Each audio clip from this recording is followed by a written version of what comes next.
అరే కాఫీ ఒక్క నిమిషం తెచ్చేస్తా.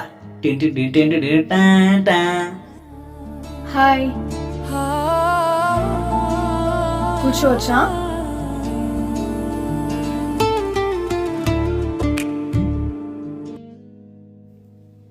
మీరు coffee? Coffee.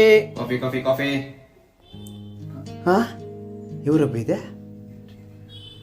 Thank you. Thank యూనా, ఇది నా కాఫీనే. అయినా పర్లేదులే, అమ్మాయి బాగుంది. ఇంతకీ మీరెవరో చెప్పలేదు? నేనా? నేను 3 years గా లవ్ చేస్తున్న అమ్మాయిని. ఇదప్పటి నుంచి ఏంటి, నాకే తెలియకుండా నన్నే 3 years నుంచి లవ్ చేస్తున్నావా? ఎస్, అంతకు ముందు ఈయన లవ్ చేసేదాన్ని. నన్నే. హలో, అంత సిగ్గుపడకు, నీకంత సీన్ లేదు. అనుకున్నా మనకంత సీన్ లేదు, మరీ ఎక్కువ ఫీల్ అయిపోయా.